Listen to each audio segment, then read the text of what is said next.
Welcome to Something to Talk About from the Bainbridge Island Senior Community Center. We're going to be talking with Joanne Sprague from Kitsap Legal Services today.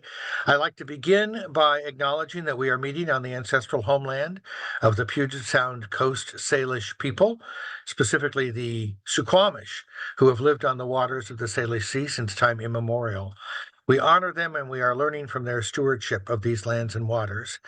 And we're also grateful to Fieldstone Communities of Bainbridge Island, which is a sponsor of programs at the Bainbridge Island Senior Community Center, specifically Something to Talk About. They have assisted in independent living and memory care up on Rolling Bay. Call 206-594-1010 to learn more.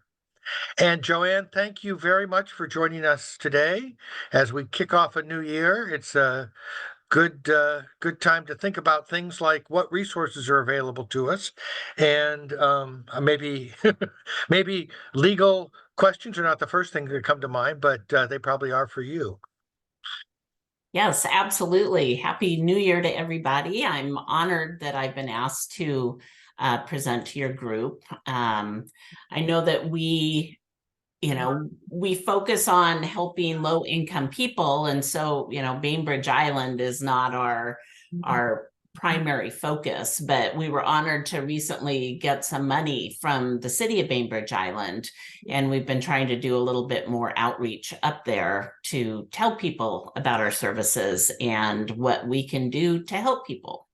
I would say that probably about 10% or a little more of the people who frequent or are involved in the senior community center are living with subsidized housing or on fixed incomes, and so they might qualify. But also knowing what the landscape is, I think, is interesting to all of us. We all have friends and ourselves who might be in need from time to time. So, although Bainbridge has a wealthy average population, that's not the whole story. Yeah, and that's true of most places. So there's always hidden pockets of different populations because most of the time people talk about places kind of, monolithically, as one characteristic, and communities, as you know, are much more complex than that.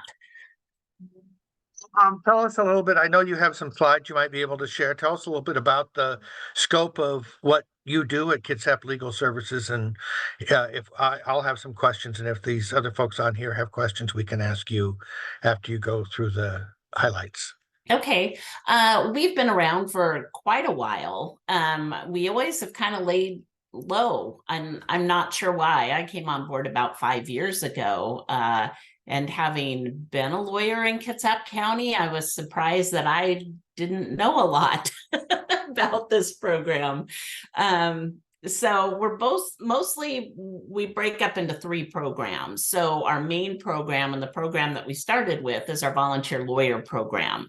And that is a program where we get volunteers from the legal community here to volunteer their time to meet with people that meet our eligibility requirements, to answer their legal questions, to help them resolve their legal issues. The amount of services kind of depends on what the client needs. Obviously, those clients that need, that perhaps have disabilities, language barriers, things that would make it difficult for them to kind of navigate the legal system, those lawyers would give more intense services. And sometimes it includes a full representation. They take the case and they are that person's lawyer through the entire life of the case. And then the second part of the work that we do deals with evictions. And this started about 2.5 years ago. The legislature changed the law so that people facing eviction, low-income people, have a right to an attorney to represent them in eviction court. And so they had to find attorneys in every community to do this. And so we received a contract from the state. We were actually chosen. We did not really put our name in. They just said, Kitsap Legal Services, we want you to provide these services. And so we went from just a 2-person organization to a 7-person organization. And we have 2 attorneys on staff that deal with eviction issues. One person that does all the work in court and is appointed to represent tenants. And then the other person kind of works with people who get an initial eviction notice, but haven't been summoned to court yet. So that person tries to resolve these issues before it rises to the level of a court case. Because I don't know if people understand how an eviction works, but there's two distinct stages. The first is the landlord gives you an official eviction notice. And the most common one is what we call a 14-day pay or vacate. And so the landlord says you're behind in your rent this much money. You have 14 days to pay it. And if you do not pay it, we will evict you. So that's the eviction notice. When that 14 days is up and the tenant has not paid or cannot pay all of it, then the next step that the landlord has to do is serve court paperwork on the tenant, which summons the tenant to court. And then you're in the court phase of it. And before a tenant can be evicted, the court has to issue what is called a writ of restitution. And that is an eviction order that then goes to the sheriff's office, who then goes and they serve it. So first they knock on the tenant's door and say, I have court paperwork that says you are to be evicted. And but the sheriff doesn't evict the person at that point. They then come back within 5 business days to then serve what they execute the writ of restitution. So the sheriff's office kind of gives them a little warning with a knock on their door. And then the sheriff will come back later and say, well, your time is up. You need to go. Certain people contact you at each of those stages. Yes, They yes. they get notified that of the landlord's activity, and that might prompt some action. For other people, it might be further down the road before they actually reach out for help. Right. And sometimes it's not until the sheriff knocks on their door when the writ of restitution is already issued by the court.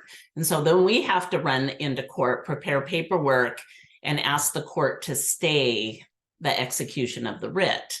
And I know this gets kind of technical legal terms, but it's kind of the world we live in. But we have to basically ask the court to stop. Let's stop it for, a week, 10 days, so we can come back in and tell you why this person shouldn't be evicted. I'm sure that one of the things that has complicated matters in the last few years were the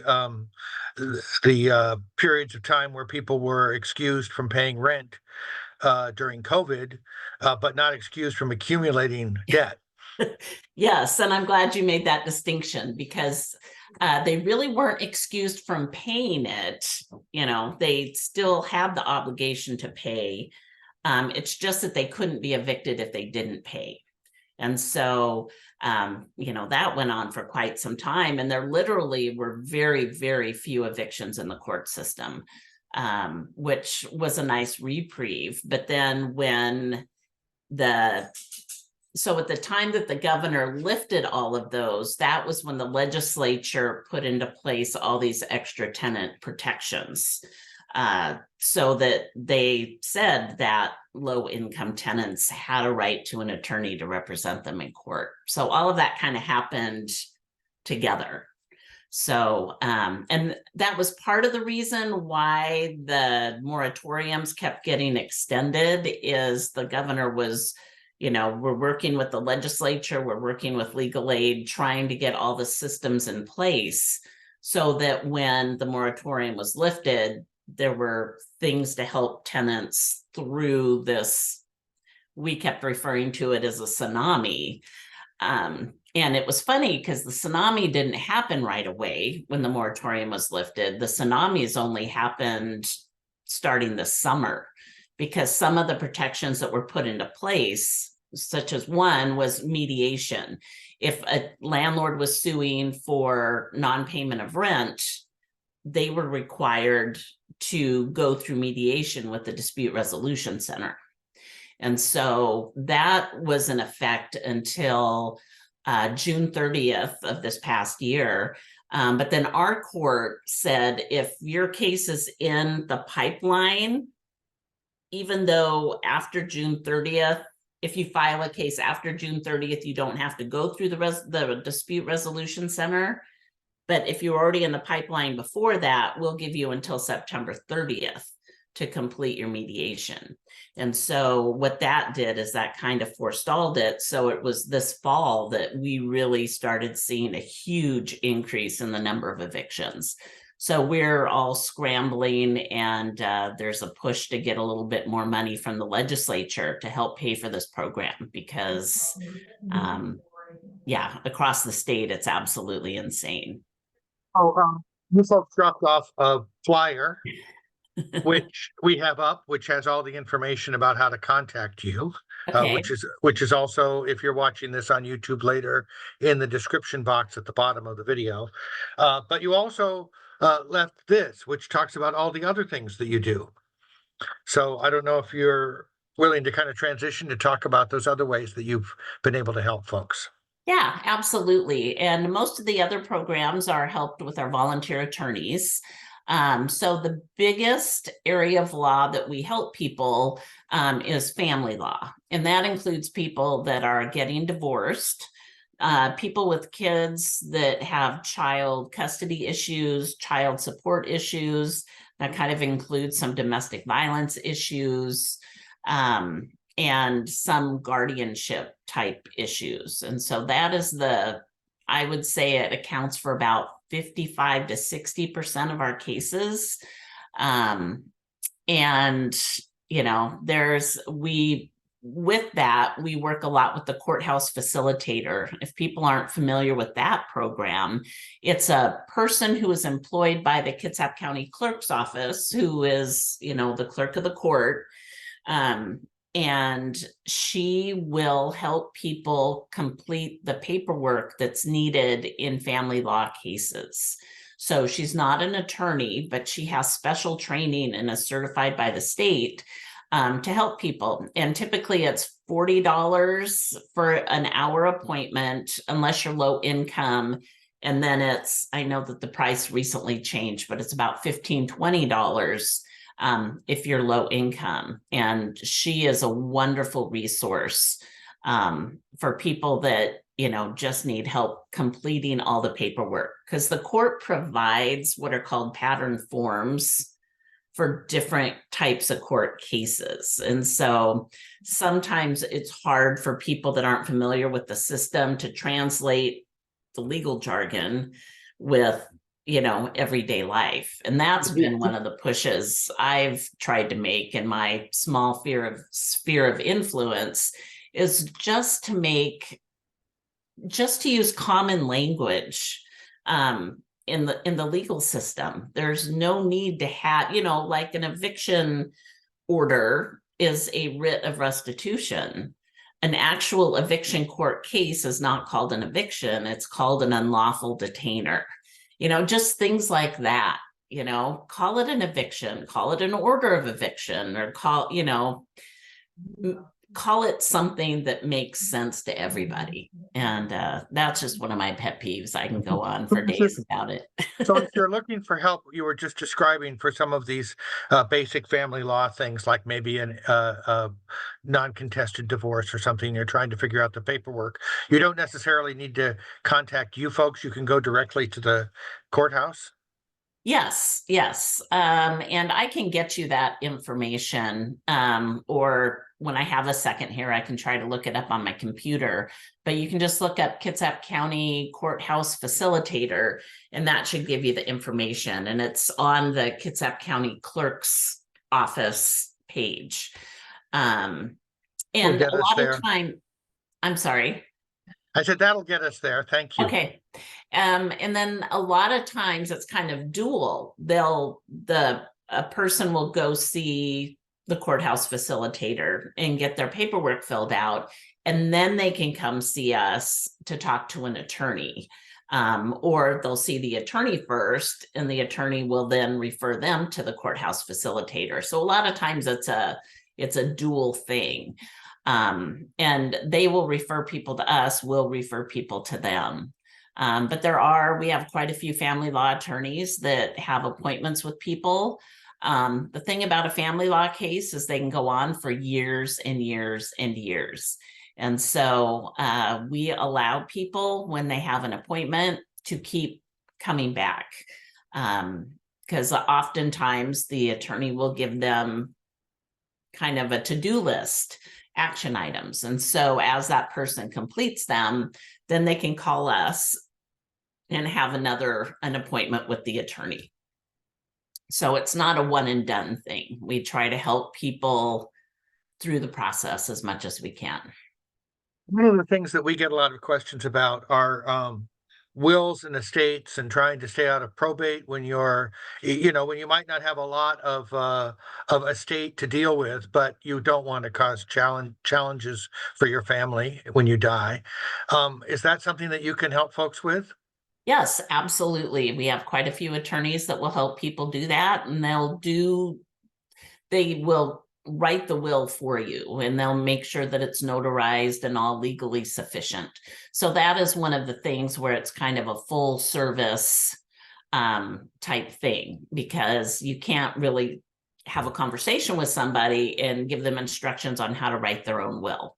So the attorney will actually do that to make sure that it is legally sufficient. We do have one attorney. He's trying to retire, and we're fighting to keep him from doing it.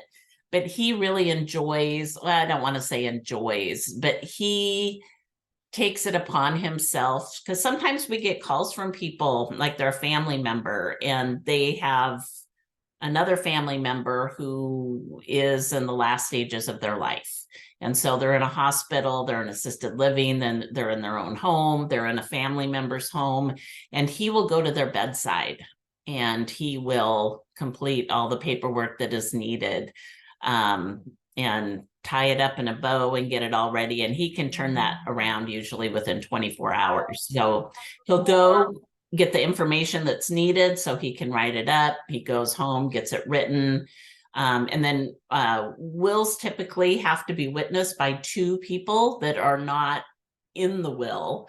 And so we'll typically have two of our staff members that will then accompany him to the person's place, so that they can be witnesses and get everything, all finished up and ready to go.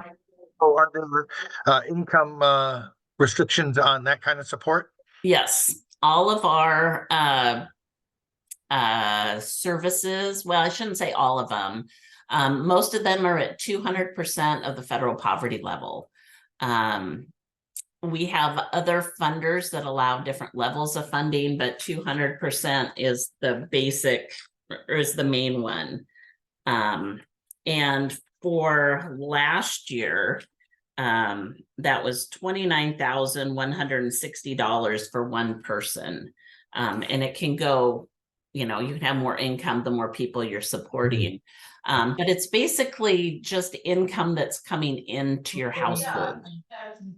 So we don't ask about the value of your home. We don't ask about, assets that are elsewhere that aren't liquid. And we require people to just self-report. We don't ask for proof. We don't, delve into it. We say, what is your income? What do you have coming in every month? And we just rely on that information, and then we go forward from there.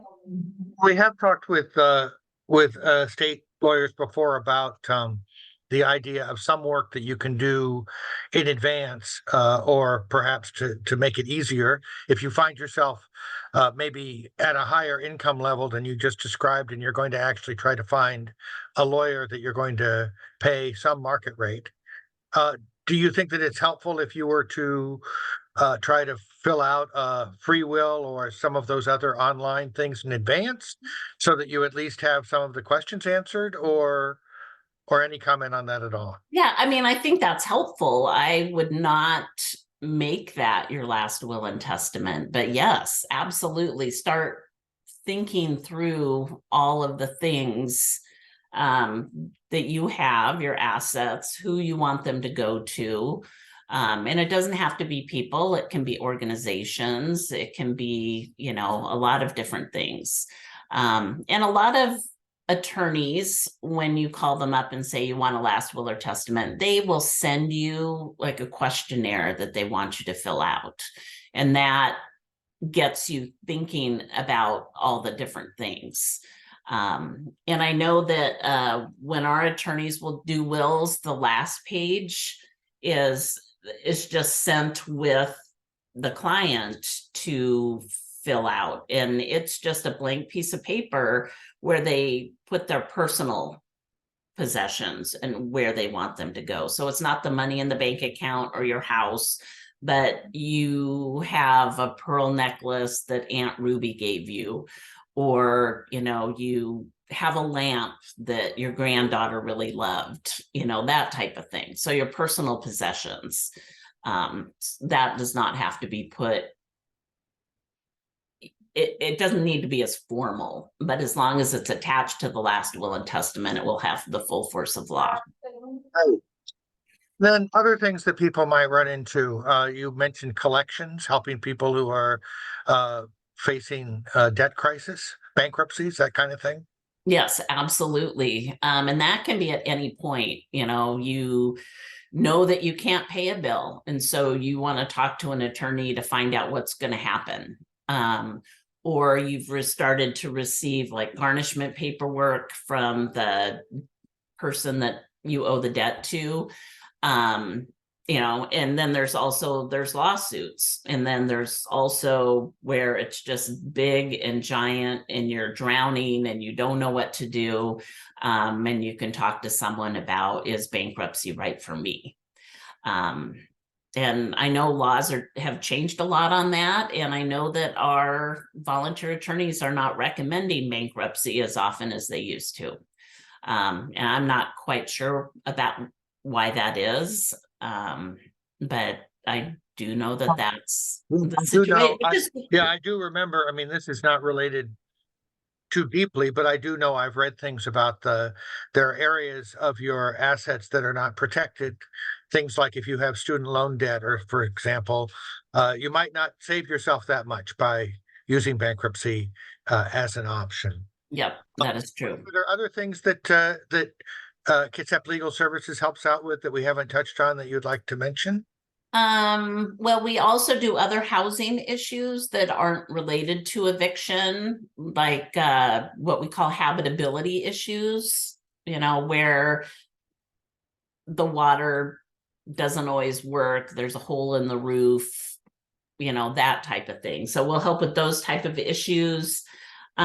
We help with employment issues. Maybe you were wrongfully terminated. You're experiencing discrimination in the workplace, those type of things. We help with some immigration cases. We partner with Kitsap Immigrant Assistance Center. Kayak. I always call it kayak when it. Me too. I think it's center. Yes. So we work with them. They refer people to us. We refer people to them. They don't handle all immigration cases. And so we try to pick up the slack and handle other immigration issues that they don't. And we also, we're not limited to only helping people that are citizens. So we specifically take funding from people that do not require us to restrict who we help. And so there are other legal aid providers in the state that cannot help people that are not citizens. And so because of that, it allows us to have a really good relationship with Kayak and help their people. We also handle Social Security cases. I think everybody's always heard the rumor that, maybe not rumor, it's kind of true. Like if you're applying for Social Security disability, you're almost always denied the first time. And, you know, that would prevent some people from going forward. But we try to get attorneys that will help them out and, make sure their paperwork is done right. Some attorneys will help through the hearings. So we're pretty successful in helping people through the Social Security process. And sometimes Social Security will issue overpayment for whatever reason. They've decided that they've been overpaying you for 3 years and they want all that money back. And so we'll help in those situations also.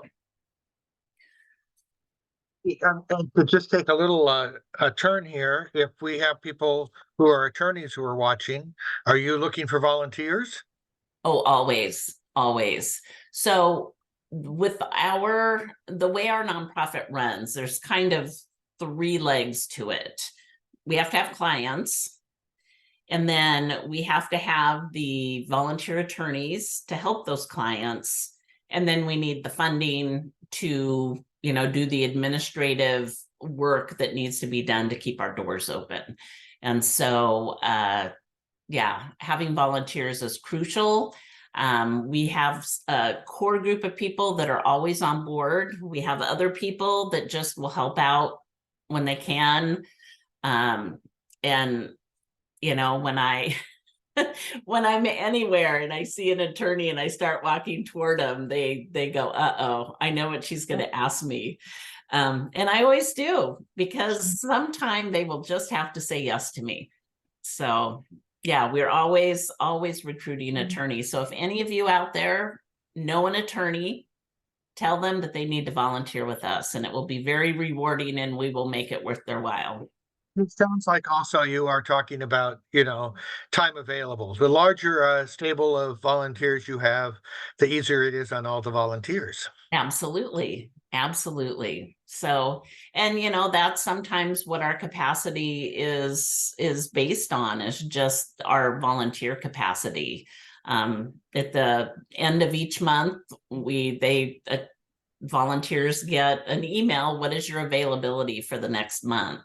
And, sometimes attorneys have big trials coming up, or they're on vacation, or, they just need a break. And we're perfectly fine with that. We understand that. But the more, the merrier. Absolutely. For any of you who are on the call, do you have a question for Joanne that we haven't touched on, or a comment?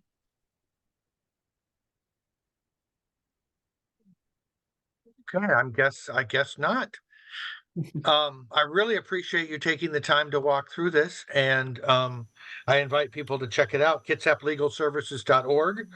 And that's the same place you look if you're volunteering or looking for help, and you can send an email to your office, right? I mean, I know that you probably get a lot of calls. I could leave a voicemail or send an email. Is that the best way to reach out? Yes, absolutely. And we don't always answer our phone because it literally rings all day long. And so we do encourage people to leave a message, and we try to get back to you, within 24 hours. That's always our goal. And we meet that most of the time, I think. So people get frustrated because they're like, we're calling and you're not answering the phone. And it's like, we really can't. So please leave a message or leave an email, or you can come into our office. We're downtown Bremerton, directly across the street from the Admiral Theater in the 500 Pacific building. We're on the 4th floor. And we are open 9 to 4 every day. So people are welcome to stop in and talk to us in person if they want. Did you have something? Yep. Yes. So I would email you and say I'm looking for a lawyer who will help me write a will. And then they send me a questionnaire to fill out. Well, if you're calling our office, what will happen is first we'll do an intake to make sure that you qualify for our services. And then we will we'll find out which attorneys are available to help you. And then we'll coordinate you and the attorney to get together. And then we do what the attorney wants. So some of our attorneys don't have a questionnaire. They'll just ask you the questions while you're meeting with them. And we can do meetings by Zoom, by telephone, in person, whatever works for, you and the attorney. And then with wills, you'll meet with the attorney again, because they'll draft up the will, and then you'll meet with them so that you can sign it. Well, first of all, you make sure that it's, represent your wishes, and then you sign it, and then there will be witnesses there that will witness it to make it fully legal. Okay. Yeah. Any questions, Allie? I would have to go to Bremerton, in other words, for intake. You could call. Yeah, Or- you can. Yes. So we have an online intake that we can send you if you're comfortable with that, where you just kind of fill in the blanks. If you'd rather, you can do it on the phone with, the person in the office will ask you questions and you would answer them, and they'll fill it out that way. Or you could come into the office and fill out a paper form if you want. So Okay. we try to make it as easy as possible. Okay, great. And then we have attorneys all over the county. And so we also try to make it, easy for the appointment. So, we have attorneys on Bainbridge Island that help with that. So maybe we'll Great. schedule that, and it would work for you to go to their office. Perfect. Yeah, so we're very flexible. We try to make things as easy as possible, because we know a lot of our clients have barriers. And so we try to do whatever we can to jump over those barriers and eliminate them so that we can serve the people who need us. I appreciate that. It's like a whole separate language that I don't begin to understand. And so I really appreciate what you're doing. Thank you. Yes, well, thank you.